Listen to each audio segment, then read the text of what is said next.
world. And now, here's my conversation with Elon Musk.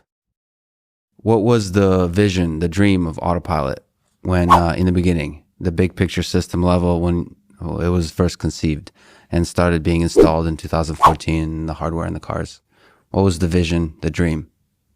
I wouldn't characterize it as a vision or dream, simply that there are obviously two massive revolutions in the automobile industry. One is the transition to electrification, and then the other is autonomy.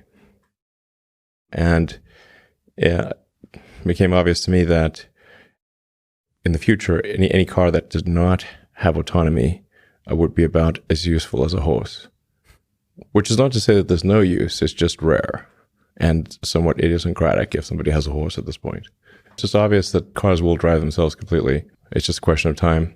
And if we did not participate in the autonomy revolution, then our cars would not be useful to people relative to cars that are autonomous. I mean, an autonomous car is arguably worth 5 to 10 times more than a car which is not autonomous. In the long term? Depends what you mean by long term, but let's say at least for the next 5 years, perhaps 10 years. So there are a lot of very interesting design choices with Autopilot early on.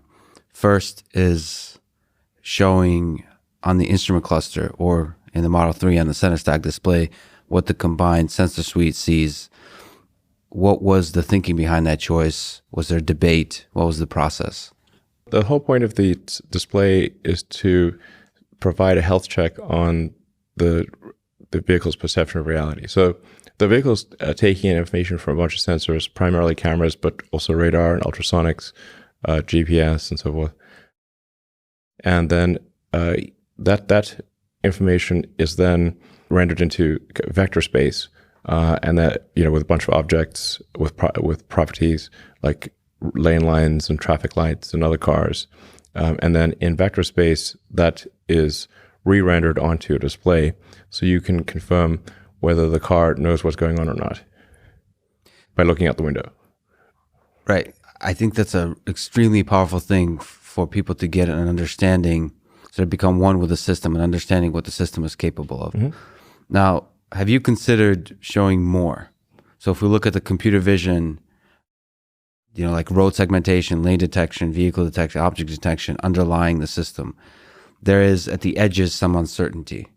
Have you considered revealing the parts that the uncertainty in the system, the sort of probabilities associated with say image recognition or something like that? Yeah. So right now it shows like the vehicles in the vicinity, a very clean, crisp image, and people do confirm that there's a car in front of me, and the system sees there's a car in front of me.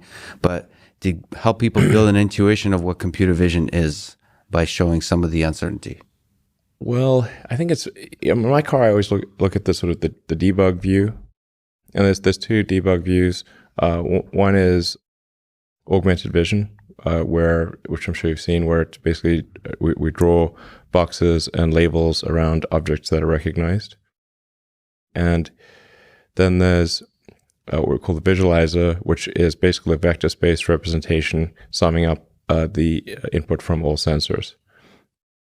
That does not show any pictures, but it shows all of it basically shows the car's view of the world in vector space.